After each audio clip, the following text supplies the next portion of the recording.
Hello student, आज हम लोग पढ़ेंगे नेक्स्ट टॉपिक रसायन विज्ञान का। आज का जो नेक्स्ट टॉपिक है इसमें हम लोग जो है आइसोटोप्स, आइसोबार यानी एटॉमिक संख्या, एटॉमिक नंबर, परमाणु द्रव्यमान एक ही वीडियो में हम लोग पढ़ेंगे इसको एक ही वीडियो में पूरा। और पिछले बार जो है ईयर्स की क्वेश्चन को हल करेंगे। ये आपका जो वीडियो है वो बहुत ही इंपॉर्टेंट है, क्योंकि कि कोई भी पेपर हो आपका, कोई परीक्षा हो, उसमें 1 से 2 नंबर का आपका मिलेगा। तो बिना देरी के हम लोग इसको देखते हैं। एटॉमिक नंबर, एटॉमिक मास, इन सब के बारे में एक ही वीडियो में देखेंगे और लास्ट में प्रीवियस ईयर क्वेश्चन भी कवर करेंगे। तो ये वीडियो आपके लिए काफी इंपॉर्टेंट होने वाली है। यहाँ से आपको एक प्रश्न जरूर देखने को मिलेगा, चाहे आप किसी भी परीक्षा की तैयारी कर रहे हो। तो चलिए बिना देरी किए हुए वीडियो को शुरू करते हैं। तो चलिए वीडियो की शुरुआत करते हैं। तो सबसे पहले परमाणु की संरचना देख लेते हैं, एटम का स्ट्रक्चर देख लेते हैं। तो जो एटम होता है ना, एटम का स्ट्रक्चर देख लेते हैं। तो जो एटम होता है ना, एटम के बीच में नाभिक होता है, न्यूक्लियस होता है। और न्यूक्लियस में कौन कौन से पार्टिकल्स होते हैं? तो प्रोटॉन और न्यूट्रॉन। और इसी न्यूक्लियस के चारों ओर इलेक्ट्रॉन चक्कर लगा रहे होते हैं अपनी अपनी कक्षा पर। तो परमाणु के बीच में न्यूक्लियस होता है और न्यूक्लियस के अंदर प्रोटॉन और न्यूट्रॉन होते हैं और न्यूक्लियस के चारों ओर इलेक्ट्रॉन चक्कर लगा रहे होते हैं। तो यही है परमाणु की संरचना। तो अब हम सबसे पहले परमाणु संख्या, जिसे परमाणु क्रमांक भी कह देते हैं और इंग्लिश में कहते हैं एटॉमिक नंबर। तो एटॉमिक नंबर की खोज किसने की थी? तो इसके खोज करता है मोसले। एग्जाम में पूछा गया है। तो एटॉमिक नंबर के खोज करता है मोसले। तो एटॉमिक नंबर होता क्या है? तो किसी भी परमाणु के नाभिक में उपस्थित प्रोटॉनों की संख्या को ही के खोज करता है मोसले। तो एटॉमिक नंबर होता क्या है? तो किसी भी परमाणु के नाभिक में उपस्थित प्रोटॉनों की संख्या को ही परमाणु क्रमांक कहा जाता है। तो जो एटम होता है, एटम का जो न्यूक्लियस होता है ना, उसका नाभिक होता है। नाभिक में प्रोटॉन और न्यूट्रॉन होते हैं। तो जो नाभिक में प्रोटॉन की संख्या होती है ना, वही उस परमाणु का परमाणु क्रमांक कहलाएगा। यानी कि नाभिक में अगर प्रोटॉन की संख्या 10 है तो उस एलिमेंट का परमाणु क्रमांक कितना होगा? 10 होगा। तो जो भी प्रोटॉन की संख्या होगी वो उस एलिमेंट का परमाणु क्रमांक या एटॉमिक नंबर होगा। और एटॉमिक नंबर को हम जेड से दर्शाते हैं। और किसी उदासीन परमाणु यानी कि न्यूट्रल एटम में प्रोटॉन और इलेक्ट्रॉन की संख्या बराबर होती है।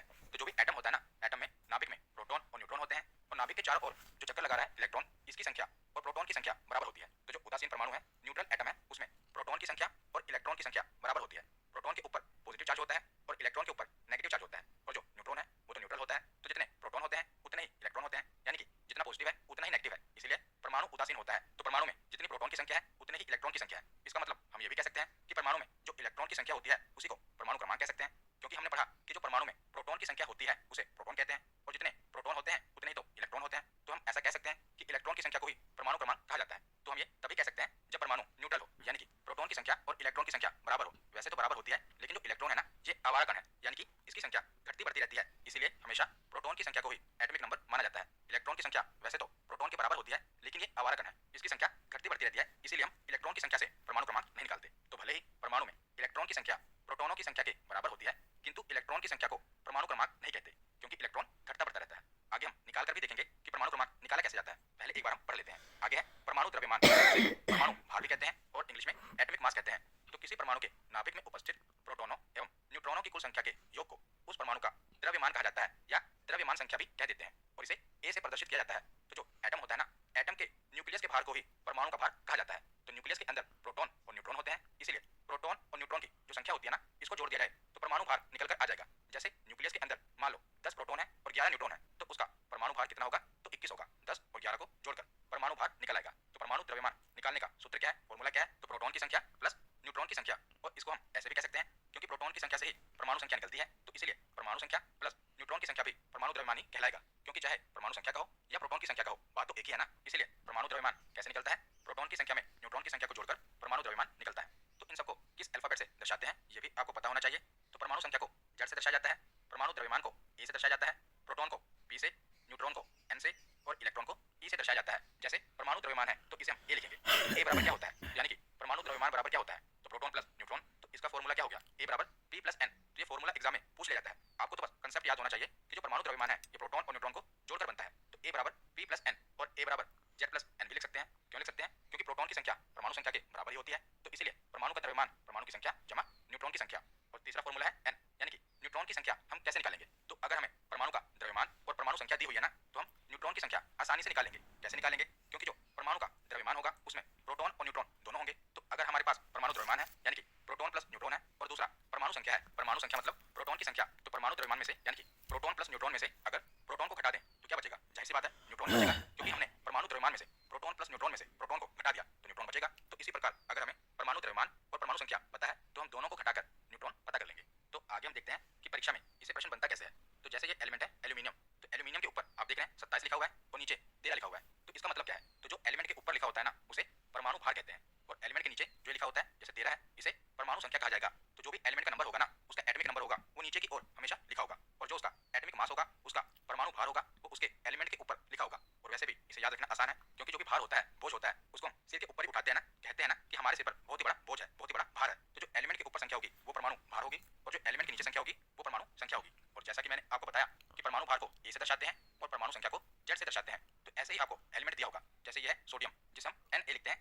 आपको परमाणु संख्या, परमाणु भार, प्रोटॉन, इलेक्ट्रॉन और न्यूट्रॉन सब कुछ निकालना है। आपसे एग्जाम में कोई एक ही चीज पूछी जाएगी, पर यहाँ पर हम सब चीज निकालना सीख लेते हैं। तो सबसे पहले हम इसकी परमाणु संख्या निकालेंगे। तो परमाणु संख्या कौन सी होती है? तो जो नीचे का नंबर होगा यही परमाणु संख्या होगी। इसी को हम परमाणु संख्या कहते हैं, क्योंकि जो पीरियोडिक टेबल होता है ना, उसमें जितने भी एलिमेंट होते हैं, जितने भी तत्व होते हैं, उनको उनकी परमाणु संख्या के हिसाब से रखा जाता है। जिसका परमाणु संख्या 1 है वो सबसे पहले होगी, उसके बाद 2, तो इसी प्रकार परमाणु संख्या के क्रम में उसे सजाते हैं। तो जो नंबर एलिमेंट के नीचे लिखा होगा वो उसकी परमाणु संख्या होगी। तो सोडियम के नीचे कितना लिखा हुआ है? 11, तो 11 इसकी परमाणु संख्या है। अब देखते हैं परमाणु भार। तो भार ऊपर की ओर होगा, तो इसका परमाणु भार कितना है? 23 है।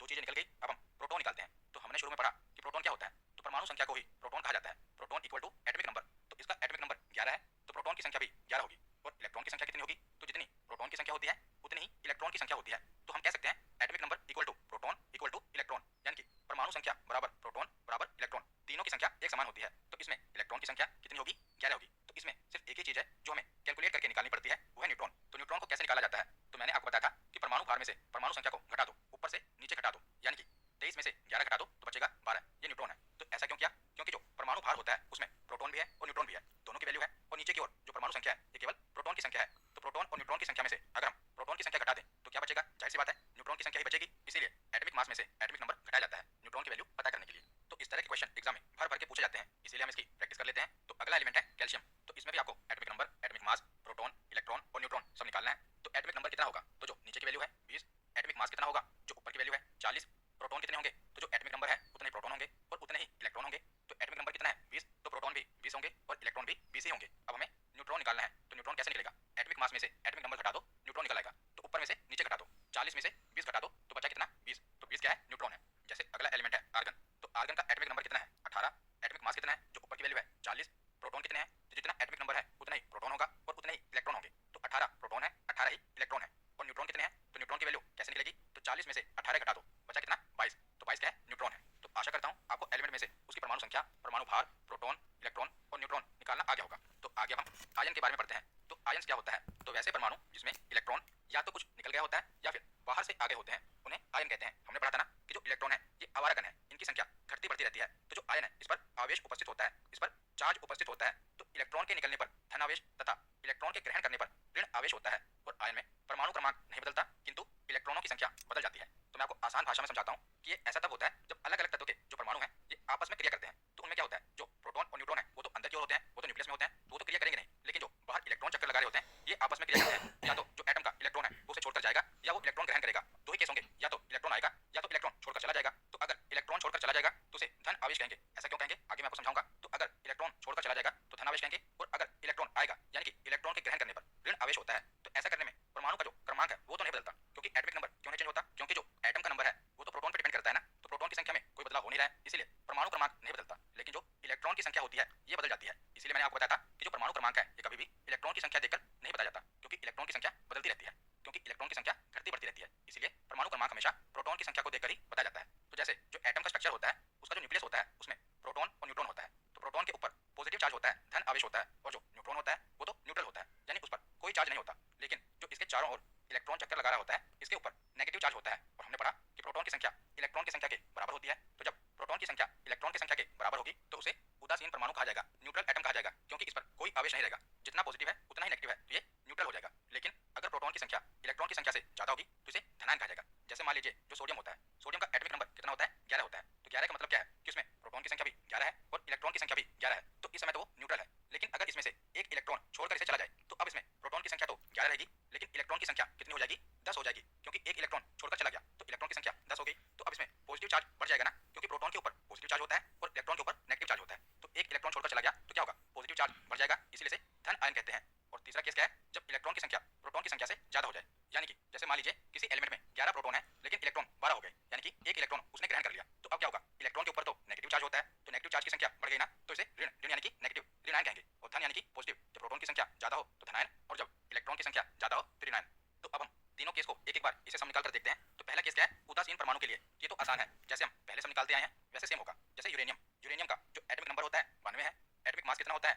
235, प्रोटॉन की संख्या भी 92 है और इलेक्ट्रॉन की संख्या भी 92 होती है। और न्यूट्रॉन कैसे निकलेगा? तो 235 में से 92 घटा दो तो 143 न्यूट्रॉन की संख्या आ जाएगी। तो ये उदासीन परमाणु है, न्यूट्रल एटम है। कैसे? क्योंकि इसमें प्रोटॉन की संख्या और इलेक्ट्रॉन की संख्या दोनों बराबर है। दोनों कितनी है आप देख रहे हैं ना, 92 और 92 दोनों की संख्या बराबर है। ये हो गया पहला केस। अब दूसरा केस देखते हैं धन आवेश के लिए। धन आवेश का मतलब क्या हुआ कि इसमें पॉजिटिव चार्ज चार्ज ज़्यादा है यानी कि प्रोटॉन की संख्या इलेक्ट्रॉन की संख्या के ज़्यादा होगी। तो ये आपको पता कैसे चलेगा? तो जब भी आपको एलिमेंट दिया होगा ना, तो उसके ऊपर अगर प्लस का साइन बना है तो इसका मतलब क्या है कि इस पर धन आवेश है, पॉजिटिव चार्ज है। और पॉजिटिव चार्ज का मतलब क्या हुआ कि इसमें प्रोटॉन की संख्या ज़्यादा है और इलेक्ट्रॉन इसको छोड़कर गया है, तो इसीलिए तो इस पर पॉजिटिव चार्ज है। तो अब इसका एटॉमिक नंबर कितना होगा? तो एटॉमिक नंबर चेंज नहीं होगा, वो 11 ही रहेगा। और एटॉमिक मास कितना होगा? तो परमाणु द्रव्यमान भी चेंज नहीं होगा। क्यों चेंज नहीं होगा? क्योंकि इसमें सिर्फ इलेक्ट्रॉन की संख्या में बदलाव होता है और किसी भी संख्या में बदलाव नहीं होता। और जो परमाणु द्रव्यमान है ये तो प्रोटॉन और न्यूट्रॉन को जोड़कर बनता है, इसीलिए इसमें भी बदलाव नहीं होगा। तो एटॉमिक मास 23 होगा। तो प्रोटॉन की संख्या कितनी होगी? तो जो नीचे का नंबर है यानी कि 11, ये प्रोटॉन की संख्या है। इलेक्ट्रॉन की संख्या कितनी होगी? तो अगर इसके ऊपर पॉजिटिव चार्ज ना होता तो हम इलेक्ट्रॉन की संख्या कितनी लिखते? तो 11 ही लिख देते। लेकिन यहाँ पर एक पॉजिटिव चार्ज है यानी कि एक इलेक्ट्रॉन इसे छोड़कर गया है, तभी तो प्रोटॉन की संख्या इस पर ज्यादा है, इसलिए प्लस का साइन है। तो एक इलेक्ट्रॉन इसको छोड़कर गया है तो एक इलेक्ट्रॉन इसमें से घटा देना है। तो 11 में से 1 घटा दो 10 आएगा। तो इलेक्ट्रॉन की संख्या कितनी होगी? 10 होगी। और न्यूट्रॉन की संख्या? तो न्यूट्रॉन की संख्या में कोई बदलाव नहीं होगा, जैसे हम पहले निकालते आए हैं वैसे ही निकालना है। तो 23 में से 11 घटा दो तो 12, ये न्यूट्रॉन की संख्या आ जाएगी। तो धन आवेश का ही एक दूसरा प्रश्न देख लेते हैं। ये मैग्नीशियम, तो मैग्नीशियम के ऊपर आप देख रहे हैं कि 2 प्लस के साइन है यानी कि इसमें से 2 इलेक्ट्रॉन छोड़कर गए हैं। पहले समय हमने देखा कि एक ही प्लस का साइन था, तो एक इलेक्ट्रॉन छोड़कर गया है। 2 प्लस के साइन है तो 2 इलेक्ट्रॉन छोड़कर गए हैं। इलेक्ट्रॉन छोड़कर जा रहे हैं फिर भी प्लस का साइन क्यों है? क्योंकि जो इलेक्ट्रॉन है उनके ऊपर नेगेटिव चार्ज होता है और जो प्रोटॉन है उनके ऊपर पॉजिटिव चार्ज होता है। और इलेक्ट्रॉन छोड़कर जा रहे हैं ना, तो नेगेटिव चार्ज की संख्या कम हो रही है, इसलिए एलिमेंट के ऊपर पॉजिटिव चार्ज से दर्शाया जाता है। तो मैग्नीशियम का एटॉमिक नंबर कितना होगा? 12। एटॉमिक मास ऊपर की संख्या जो है 24। प्रोटॉन की संख्या वही होती है जो एटॉमिक नंबर होता है यानी कि 12। इलेक्ट्रॉन की संख्या कितनी होगी? तो अगर इसके ऊपर कोई पॉजिटिव चार्ज ना होता तो इलेक्ट्रॉन की संख्या भी प्रोटॉन की संख्या के बराबर होती। लेकिन इसके ऊपर आप देख रहे हैं 2 प्लस के साइन है यानी कि 2 इलेक्ट्रॉन इसको छोड़कर चले गए। तो इलेक्ट्रॉन की संख्या में से 2 घटा दो यानी कि 12 में से 2 घटा दो तो कितना बचा? तो इसमें इलेक्ट्रॉन की संख्या कितनी होगी? तो 10 होगी। और न्यूट्रॉन की संख्या? तो न्यूट्रॉन की संख्या कैसे निकलती है? तो एटॉमिक मास में से एटॉमिक नंबर घटाकर न्यूट्रॉन की संख्या निकलती है। तो 24 में से 12 घटा दो तो 12 न्यूट्रॉन की संख्या आ जाएगी। तो अब तीसरा केस देख लेते हैं ऋण आवेश के लिए। ऋण आवेश यानी कि इसमें इलेक्ट्रॉन की संख्या बढ़ेगी, इलेक्ट्रॉन आएंगे। तो जब इलेक्ट्रॉन आएंगे तो नेगेटिव चार्ज की संख्या बढ़ेगी, तो इसलिए इस केस में एलिमेंट के ऊपर नेगेटिव चार्ज दर्शाया जाता है। जैसे जो पहला सम है इसमें ऑक्सीजन दिया हुआ है, तो ऑक्सीजन के ऊपर 2 नेगेटिव साइन दिए हैं। इसका मतलब है कि इसमें 2 इलेक्ट्रॉन आए हैं, इसने 2 इलेक्ट्रॉन ग्रहण किया है, तो इसीलिए इसके ऊपर 2 नेगेटिव चार्ज है। तो इसका एटॉमिक नंबर होगा 8। एटॉमिक मास कितना होगा? जो ऊपर की संख्या है 16, प्रोटॉन की संख्या 8 होगी, इलेक्ट्रॉन की संख्या भी 8 होती, लेकिन इसने 2 इलेक्ट्रॉन ग्रहण किए हैं, तो अब इसमें 2 इलेक्ट्रॉन की संख्या बढ़ जाएगी। तो 8 इलेक्ट्रॉन पहले ही थे, 2 इलेक्ट्रॉन और आ गए, तो टोटल इलेक्ट्रॉन की संख्या कितनी होगी? 10। न्यूट्रॉन की संख्या कैसे निकालेंगे? तो 16 में से 8 घटा दो तो बचे 8, तो न्यूट्रॉन की संख्या है 8। जैसे जो अगला एलिमेंट है क्लोरीन, तो इसमें सिर्फ आपको इलेक्ट्रॉन निकालना है, तो कैसे निकलेगा? तो इसके ऊपर एक ही नेगेटिव साइन है, तो प्रोटॉन की संख्या 17 है, तो जितने प्रोटॉन होते हैं उतने ही इलेक्ट्रॉन होते हैं। तो वैसे तो 17 इलेक्ट्रॉन होते हैं, लेकिन इसने एक इलेक्ट्रॉन ग्रहण किया है, तो इसमें कितने इलेक्ट्रॉन हो जाएंगे? तो 17 जमा 1 18 इलेक्ट्रॉन इसमें हो जाएंगे। तो आशा करता हूँ आपको तीनों ही केस समझ आ गए होंगे। अब तीनों ही केस में आप प्रोटॉन की संख्या, इलेक्ट्रॉन की संख्या, न्यूट्रॉन की संख्या ये आप निकाल लेंगे। तो अब हम आगे चलते हैं और आगे हम समस्थानिक के बारे में पढ़ते हैं, आइसोटोप्स के बारे में पढ़ते हैं। तो आइसोटोप्स क्या होता है? तो वैसा तत्व जिसका परमाणु क्रमांक समान हो उन्हें समस्थानिक कहा जाता है। और इनमें प्रोटॉन की संख्या समान होती है किंतु द्रव्यमान संख्या भिन्न होती है। तो समस्थानिक किसे कहते हैं? आइसोटोप्स किसे कहते हैं? ऐसे तत्व जिनका जो एटॉमिक नंबर होता है वो तो सेम हो, लेकिन जो उनका एटॉमिक मास हो वो अलग अलग हो, तो उसे आइसोटोप्स कहते हैं। तो इसे समस्थानिक क्यों कहा जाता है? इसके नाम से ही क्लियर है, समस्थानिक यानी कि समान स्थान। तो जो पीरियोडिक टेबल में एलिमेंट होते हैं एटॉमिक नंबर के हिसाब से ही सजाए जाते हैं, तो इसमें क्या है? एटॉमिक नंबर सेम होगा, इसीलिए इसे समस्थानिक कहा जाता है। जैसे जो हाइड्रोजन होता है, हाइड्रोजन के 3 आइसोटोप्स होते हैं। जैसे आप देख रहे हैं नीचे की ओर जो संख्या होती है उसे हम एटॉमिक नंबर कहते हैं, और ऊपर की ओर जो संख्या होती है एटॉमिक मास कहा जाता है। तो आप देख रहे हैं ये हाइड्रोजन के 3 समस्थानिक हैं, इन तीनों की आप देख रहे हैं एटॉमिक नंबर तो सेम है, लेकिन जो एटॉमिक मास है यानी कि द्रव्यमान संख्या है वो अलग अलग है। तो ये समस्थानिक का उदाहरण है, आइसोटोप्स का उदाहरण है। और नोट याद रखिएगा कि समस्थानिकों के परमाणु द्रव्यमान में जो भिन्नता होती है ये न्यूट्रॉन के भिन्नता के कारण होता है, और इनमें प्रत्येक परमाणु में समान प्रोटॉन होते हैं। तो वही बताया गया है कि जो प्रोटॉन की संख्या है वो तो सेम रहेगी, क्योंकि एटॉमिक नंबर सेम है तो प्रोटॉन की संख्या तो सेम ही रहेगी, लेकिन एटॉमिक मास में डिफरेंस आता है। इसका मतलब जो आइसोटोप्स होते हैं ना इनमें प्रोटॉन की संख्या हमेशा सेम रहेगी, लेकिन जो न्यूट्रॉन की संख्या है वो अलग होगी, क्योंकि जो एटॉमिक मास होता है वो प्रोटॉन प्लस न्यूट्रॉन की संख्या से मिलकर बना है। जब प्रोटॉन की संख्या सेम है तो जाहिर सी बात है न्यूट्रॉन की संख्या में डिफरेंस होता है। लेकिन आपका कंसेप्ट क्लियर है, इसलिए आपको ये आसान लग रहा है, लेकिन एग्जाम में ये पूछा जाता है, इसलिए याद रखिएगा कि समस्थानिक में प्रोटॉन की संख्या एक समान होती है, लेकिन जो न्यूट्रॉन की संख्या होती है ये अलग अलग होती है।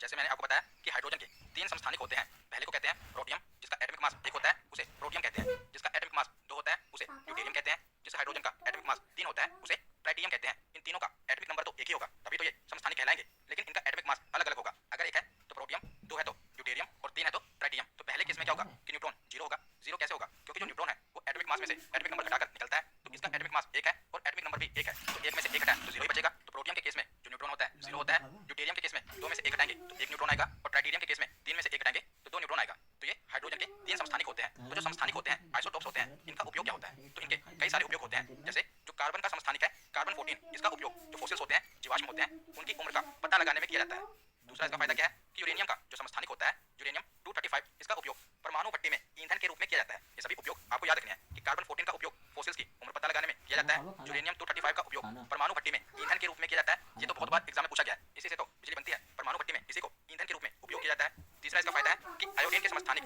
आयोडीन 131 का उपयोग घेंघा रोग का पता लगाने के लिए किया जाता है। चौथा इसका उपयोग है लोहे के समस्थानिक Fe26 का उपयोग एनीमिया के रोग का पता लगाने में किया जाता है। एनीमिया का रोग कब होता है? जब हमारे खून में आयरन की मात्रा कम हो जाती है। पांचवा इसका उपयोग क्या है? आर्सेनिक का आइसोटोप As74 का उपयोग ट्यूमर का पता लगाने में किया जाता है। तो एग्जाम में आपसे प्रश्न कैसे बनेगा कि बताइए आर्सेनिक के समस्थानिक As74 का उपयोग किसमें किया जाता है? तो इसका उपयोग ट्यूमर का पता लगाने में किया जाता है। उसके बाद है कोबाल्ट के समस्थानिक कोबाल्ट 60 का उपयोग कैंसर के उपचार में किया जाता है, क्योंकि इसमें जो गामा किरण होती है वो निकलती है। तो बहुत ही इंपॉर्टेंट है, कोबाल्ट 60 का उपयोग किसमें किया जाता है? तो कोबाल्ट 60 का उपयोग कैंसर के उपचार में किया जाता है। उसके बाद है सोडियम के समस्थानिक सोडियम 24 का उपयोग रक्त के थक्के का पता लगाने में, ब्लड क्लोटिंग यानी कि खून के जमाव का पता लगाने में किया जाता है। तो ये जितने भी समस्थानिक उपयोग हैं ये सभी एग्जाम में बार बार रिपीट होते हैं, इसीलिए इन सबको आप याद कर लेना। और इसी के साथ आप ये भी याद रख लेना कि सबसे अधिक समस्थानिक पोलोनियम के होते हैं। जैसे हमने पढ़ा कि हाइड्रोजन के 3 समस्थानिक होते हैं ना, उसी प्रकार सबसे ज्यादा आइसोटोप्स किसके होते हैं? पोलोनियम के होते हैं। तो आइसोटोप्स के बाद हम आइसोबार्स के बारे में पढ़ते हैं, समभारिक के बारे में पढ़ते हैं। तो जैसा इसका नाम है समभारिक यानी कि समान भार, तो वैसे तत्व जिनका परमाणु क्रमांक तो अलग अलग हो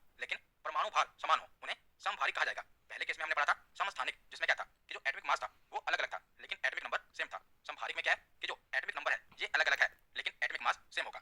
जैसे आप ये दो आइसोबार देख रहे हैं, इसमें एक है कार्बन एक है नाइट्रोजन, दोनों का आप एटॉमिक मास देख रहे हैं, दोनों का एटॉमिक मास कितना है? 14 है। और एटॉमिक नंबर कितना है? एक का 6 और एक का 7। तो ये दोनों क्या है? तो ये आइसोबार है, क्योंकि इन दोनों का एटॉमिक नंबर अलग अलग है पर एटॉमिक मास सेम है। तो इसे क्या कहा जाएगा? तो इसे आइसोबार कहा जाएगा।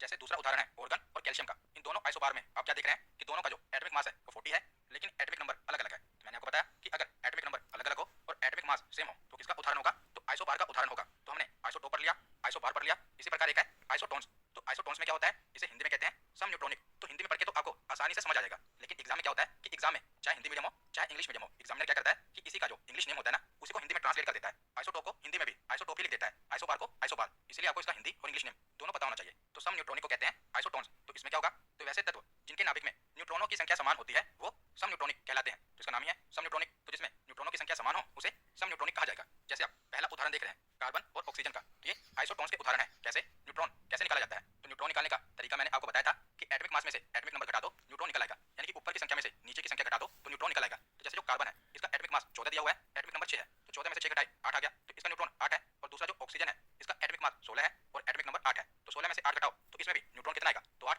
तो दोनों का न्यूट्रॉन कितना है? 8 है। तो किसका उदाहरण होगा? समन्यूट्रॉनिक का, आइसोटोन्स का। जैसे जो दूसरा उदाहरण है एक में हाइड्रोजन है और हीलियम है, तो जो ये हाइड्रोजन है इसके एटॉमिक मास में से एटॉमिक नंबर घटाओ तो न्यूट्रॉन 2 ही आया, और हीलियम के एटॉमिक मास में से एटॉमिक नंबर घटाओ तब भी न्यूट्रॉन 2 आएगा। तो ये भी आइसोटोन्स का उदाहरण है। तो आप समझ गए ना आइसोटोन्स मतलब क्या? तो वैसे तत्व जिनमें न्यूट्रॉन की संख्या समान हो वो समन्यूट्रॉनिक यानी कि आइसोटोन्स कहलाते हैं। तो आइसोटोन्स के बाद है आइसो इलेक्ट्रॉनिक्स। तो आइसो इलेक्ट्रॉनिक का मतलब सम इलेक्ट्रॉनिक्स। तो ऐसे तत्व जिनमें इलेक्ट्रॉनों की संख्या समान हो उन्हें सम इलेक्ट्रॉनिक कहा जाता है। उसके बाद है आइसोडाइफर। तो हो सकता है ये टर्म आपने पहली बार सुनी हो लेकिन ये भी इंपॉर्टेंट है। तो आइसोडाइफर क्या होता है? तो भिन्न भिन्न तत्वों के ऐसे परमाणु जिनके न्यूट्रॉन तथा प्रोटॉन का अंतर समान हो उन्हें आइसोडाइफर कहा जाता है। तो आइसोडाइफर किसे कहते हैं? जिनके न्यूट्रॉन तथा प्रोटॉन का अंतर समान हो। जैसे जो नीचे उदाहरण है थोरियम और यूरेनियम का। तो आप देख रहे हैं कि थोरियम में प्रोटॉन की संख्या कितनी है? 90 है। न्यूट्रॉन की संख्या कितनी है? तो न्यूट्रॉन की संख्या एटॉमिक मास में से एटॉमिक नंबर घटाकर निकलती है, तो 234 में से 90 घटा दो तो 144 न्यूट्रॉन की संख्या है। तो न्यूट्रॉन की संख्या 144 आ गई, प्रोटॉन की संख्या 90 आ गई। और यूरेनियम के केस में न्यूट्रॉन की संख्या 146 है और प्रोटॉन की संख्या 92 है। तो आइसोडाइफर में क्या होगा कि दोनों के न्यूट्रॉन तथा प्रोटॉन का जो अंतर होगा ना वो एक समान होगा। तो पहले केस में यानी कि थोरियम में अगर हम न्यूट्रॉन में से प्रोटॉन घटाएं तो 54 आएगा, और यूरेनियम में भी देखें तो अगर हम न्यूट्रॉन में से प्रोटॉन घटाएं तो 54 आएगा। तो दोनों ही एलिमेंट में जो अंतर है न्यूट्रॉन और प्रोटॉन का वो समान है ना, तो इसको हम आइसोडाइफर कहेंगे। तो हमने isotope, isobar, isotones, iso electronics और आइसोडाइफर सबके बारे में पढ़ लिया। तो यहाँ पर हमारा थियरी सेक्शन कंप्लीट होता है। अब हम प्रीवियस ईयर क्वेश्चन देखते हैं। तो पहला प्रश्न है कि परमाणु क्रमांक को किस अक्षर द्वारा निरूपित किया जाता है? तो बताइए परमाणु क्रमांक यानी कि एटॉमिक नंबर को किस अल्फाबेट द्वारा दर्शाया जाता है? तो एटॉमिक नंबर को Z से दर्शाया जाता है। तो इसका सही जवाब क्या होगा? तो इसका सही जवाब है ऑप्शन सी। तो अगला प्रश्न है कि एक तत्व के आइसोटोप की द्रव्यमान संख्या 298 है, यदि इसके नाभिक में 196 न्यूट्रॉन है तो इसकी परमाणु संख्या क्या होगी? तो एटॉमिक नंबर पूछा है तो हमें दिया क्या है? तो एटॉमिक मास दिया गया है और न्यूट्रॉन की संख्या दी गई है, और हमें पता क्या करना है? तो परमाणु संख्या, जिसे हम प्रोटॉन की संख्या भी कह सकते हैं क्योंकि प्रोटॉन की संख्या को ही परमाणु संख्या कहा जाता है। तो एटॉमिक मास है 298 यानी कि प्रोटॉन और न्यूट्रॉन को मिलाकर 298 है। इसमें से अगर हम न्यूट्रॉन घटा दें तो प्रोटॉन की संख्या आ जाएगी। तो 298 में से 196 घटा दो तो बचा कितना? 102। तो 102 प्रोटॉन की संख्या है और प्रोटॉन की संख्या को ही परमाणु संख्या कहा जाता है। तो इसका सही जवाब क्या होगा? Option B. अगला प्रश्न है कि किसी परमाणु के नाभिक में मौजूद प्रोटॉन और न्यूट्रॉन की कुल संख्या के रूप में जाना जाता है। तो न्यूक्लियस में मौजूद प्रोटॉन और न्यूट्रॉन होते हैं, इनको जोड़कर क्या निकलता है? तो इनके योग को हम परमाणु द्रव्यमान कहते हैं, एटॉमिक मास कहते हैं, इसी को द्रव्यमान संख्या भी कहते हैं। तो इसका सही जवाब क्या है? Option B.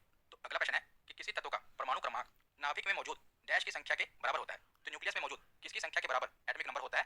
तो प्रोटॉन की संख्या के बराबर एटॉमिक नंबर होता है। तो इसका सही जवाब क्या है? Option D. अगला प्रश्न है कि तत्व जिनकी द्रव्यमान संख्या एक समान है परंतु भिन्न परमाणु संख्या है वो क्या कहलाते हैं? तो जिनका एटॉमिक मास एक समान है लेकिन जो एटॉमिक नंबर है वो अलग अलग है उन्हें क्या कहा जाएगा? तो बताइए उन्हें क्या कहा जाएगा? तो द्रव्यमान संख्या एक समान है यानी कि उन्हें समभारिक कहा जाएगा। समभारिक को ही आइसोबार कहते हैं। तो इसका सही जवाब क्या है? Option B.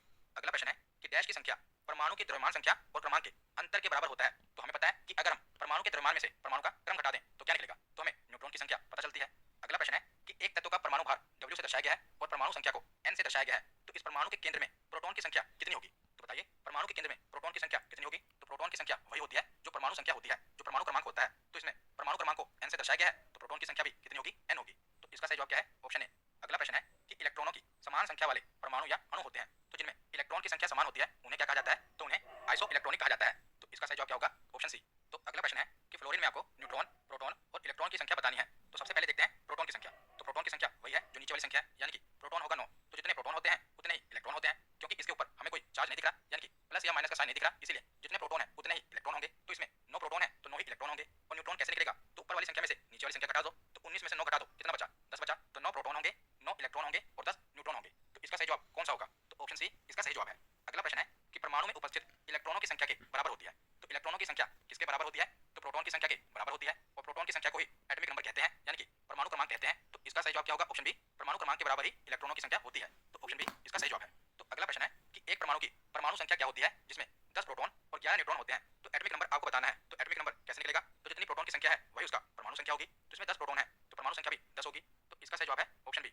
तो आज का आखिरी प्रश्न है कि पोटेशियम की परमाणु संख्या 19 है और इसकी द्रव्यमान संख्या 39 है। तो इसमें आपको न्यूट्रॉन की संख्या बतानी है। तो न्यूट्रॉन की संख्या कैसे निकलती है, द्रव्यमान संख्या में से परमाणु संख्या घटा दो, न्यूट्रॉन की संख्या निकल आएगी। तो 39 में से 19 घटा दो, कितना बचा, 20 बचा। तो इसमें 20 न्यूट्रॉन की संख्या होगी। तो इसका सही जवाब है ऑप्शन ए। तो आज की वीडियो यहीं पर।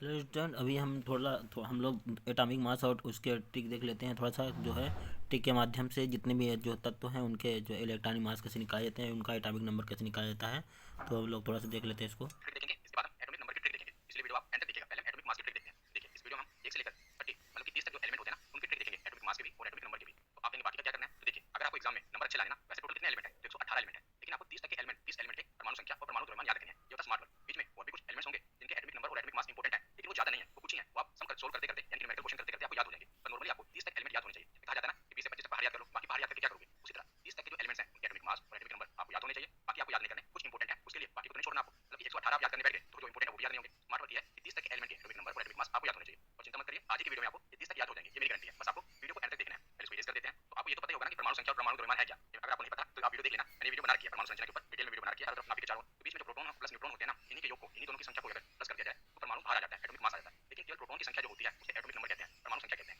यानी कि इसे समझिए जैसे परमाणु की संरचना है, ये चारों इलेक्ट्रॉन चक्कर लगा रहा है, बीच में नाभिक है, नाभिक में कौन कौन है, प्रोटॉन है और न्यूट्रॉन है। तो केवल जो प्रोटॉन की संख्या होती है ये होता है परमाणु संख्या, एटॉमिक नंबर। प्रोटॉन और न्यूट्रॉन दोनों को जोड़ दिया जाए, उनकी संख्या को जोड़ दिया जाए तो होता है परमाणु का भार, एटॉमिक मास। मैंने आपको पहले बताया हुआ है और थोड़ा आपकी रिवीजन हो गई। तो अब हम ट्रिक देखते हैं कि आखिर ट्रिक क्या है, हम कैसे याद करेंगे। अगर हमसे पूछा जाए कि ऑक्सीजन का एटॉमिक मास क्या है, हमें पता होना चाहिए। ये सिंपल है, इसमें आपको ट्रिक से बताता हूं। देखिए ट्रिक हर जगह लागू नहीं होती, ट्रिक की यही लिमिटेशन है कि वो हर जगह लागू नहीं होती। अगर हर जगह लागू हो जाती फिर तो याद करने आसान हो जाता। मैं आपको वो भी बता दूंगा कि इसके एक्सेप्शन कहां पर है, कि कहां पर ये ट्रिक लागू नहीं होगी, ताकि आपको वो भी याद हो। तो पहले हम 1 से लेकर 20 तक के जो एलिमेंट्स हैं इनकी ट्रिक देखते हैं, इनको याद करते हैं कि इनके एटॉमिक मास को हम कैसे याद करेंगे। पहले जो इवन नंबर है ना, यानी कि सम संख्या है, उनके एटॉमिक नंबर की ट्रिक देख लेते हैं कि उनका एटॉमिक मास कैसे याद करना है। आपको पता है ना कि इवन नंबर कौन से होते हैं, 2 4 6 8 इवन नंबर है। तो पहले इवन नंबर का देख लेते हैं। इवन नंबर में क्या करना है, तो उसका एटॉमिक नंबर है ना, बस उसको 2 से मल्टीप्लाई कर दो, उसका एटॉमिक मास आ जाएगा। तो आप कहेंगे हमें तो एटॉमिक नंबर भी याद नहीं है। तो एटॉमिक नंबर इसके बाद मैं आपको याद कराऊंगा, पहले एटॉमिक मास देख लो, हमें एटॉमिक नंबर भी याद कर लेंगे। तो एटॉमिक मास में क्या करना है, अगर इवन संख्या हो यानी कि इवन एटॉमिक नंबर हो तो उसको सिर्फ 2 से मल्टीप्लाई करना है, उसका एटॉमिक मास आ जाएगा। इसमें जो हाइड्रोजन है, हाइड्रोजन का आपको याद रखना है, क्योंकि जो हाइड्रोजन का एटॉमिक नंबर भी एक है और एटॉमिक मास भी एक है। पहले ही परमाणु संख्या है एक और उसका जो परमाणु मास भी है, परमाणु भार भी है वो एक है। इसको तो अलग ही कर दो, इसका तो नॉर्मली सबको याद होता ही है। जो हाइड्रोजन है उसका एटॉमिक नंबर भी एक होता है और एटॉमिक मास भी एक होता है। अब बाकी के जो एलिमेंट्स हैं वो हम देख लेते हैं। तो देखिए यहाँ पर तो इसमें एक्सेप्शन है ना, तो मैंने ब्लू कलर से कर दिया है, ये एक्सेप्शन है। तो बाकी आप इसको 2 को छोड़ के बाकी 8 को, इस 2 के चक्कर में बाकी 8 को आप नहीं छोड़ोगे ना, इसमें एक्सेप्शन है वो मैंने अलग से कर दिया। हम याद कर लेंगे। पहले आप इवन नंबर देखिए, इवन नंबर इसमें कौन कौन सा होगा, एक तो 2 होगा, फिर 4 होगा, 4 के बाद कौन सा आएगा 6, इसके बाद 8, 8 के बाद 10। ये इवन नंबर है ना, इनको मैंने क्या बताया, इनको सिर्फ 2 से मल्टीप्लाई करना है। जैसे जो हीलियम है, हीलियम का एटॉमिक नंबर 2 है, तो इसका एटॉमिक मास कितना होगा, उसके एटॉमिक नंबर को 2 से मल्टीप्लाई कर दो तो कितना आ गया 4, इसका जो एटॉमिक मास होगा 4। बेरिलियम है, बेरिलियम का जो एटॉमिक नंबर 4 है, लेकिन मैंने आपको बताया कि इसमें सिर्फ 2 एक्सेप्शन है, एक बेरिलियम एक नाइट्रोजन, ये वाला, ये दोनों एक्सेप्शन है। तो बेरिलियम को भी आप छोड़ दो, बाकी बचा 6। कार्बन, कार्बन का एटॉमिक नंबर 6 है, इसको 2 से मल्टीप्लाई कर दो 12, 8 को 2 से मल्टीप्लाई कर दो 16, 10 को 2 से मल्टीप्लाई कर दो 20। तो बस आपको एटॉमिक नंबर याद है तो सीधा उसका एटॉमिक मास कैसे आ गया, फिर उसको 2 से मल्टीप्लाई करना है। तो बेरिलियम है ये शरारती बच्चा है, ये बैक बेंचर है, ये बाकियों की बात नहीं मान रहा। वैसे तो इसको 2 से मल्टीप्लाई करोगे कितना आएगा 8, पर ये है कितना 9। तो बेरिलियम और नाइट्रोजन ये अलग है, ये हम अभी अलग से याद कर 2 से मल्टीप्लाई। तो पहले हम कर ही रहे थे इवन में, बस इसमें +1 कर देना है। इवन निकलता भी ऐसे ही है, +1 कर दो तो एटॉमिक नंबर जो होगा उसको 2 से मल्टीप्लाई कर दो +1 याद आएगा। जो और संख्या होगी और एटॉमिक नंबर होगा उनका परमाणु मान। पहले इसको थोड़ा हम इरेज कर देते हैं ताकि आपको कंफ्यूजन ना हो, फिर मैं आपको समझाता हूं कि और संख्या जो होंगी उसको कैसे याद करना है। इवन संख्या में आपको पता है ना कि एक जो हमारा है वो एक्सेप्शन है बेरिलियम, बेरिलियम जो है तो परमाणु संख्या आप याद कर लीजिएगा 4 है, लेकिन जो एटॉमिक नंबर होगा 9। इस प्रकार जो और है उसमें 7 है। नाइट्रोजन, नाइट्रोजन का जो एटॉमिक मास है वैसे तो रूल के अकॉर्डिंग क्या आना चाहिए, मल्टीप्लाई बाय 2 +1 15, लेकिन है 14। ये इवन का रूल फॉलो कर रहा है, ये और का फॉलो कर रहा है, बस 2 याद रख लेना। एक बेरिलियम का 9 है और नाइट्रोजन का 14 है, बाकी सारा आपको जो ट्रिक है उसी तरह फॉलो करना है। देखिए अब बाकी के और नंबर देखते हैं। तो हाइड्रोजन तो आप छोड़ दीजिए, क्योंकि मैंने आपको बताया हुआ है जो हाइड्रोजन है उसका परमाणु संख्या 1 है और परमाणु भार भी 1 है, तो इसको तो हटा दीजिए क्योंकि तो आपको पता ही होगा। अब देखिए बचा कौन, लिथियम, ये हमारी और संख्या है, उसके बाद 5 और संख्या 7 हो गई, 9 ये और संख्या है। और ट्रिक क्या कहती है कि मल्टीप्लाई 2 +1 में मल्टीप्लाई 2 +1 3 दूनी 6 और 1 कितना हो गया 7, 11, इसको मैंने आपको बताया एक्सेप्शन है, 9 दूनी 18 19। तो देखिए तो पहले 10 एलिमेंट्स हैं, यहाँ पर हम आपको ट्रिक देखते हैं कि इनमें कोई सेम ट्रिक लगेगी जो मैंने आपको बताया कि इवन में एटॉमिक नंबर मल्टीप्लाई 2 और ओड में एटॉमिक नंबर मल्टीप्लाई 2 + 1।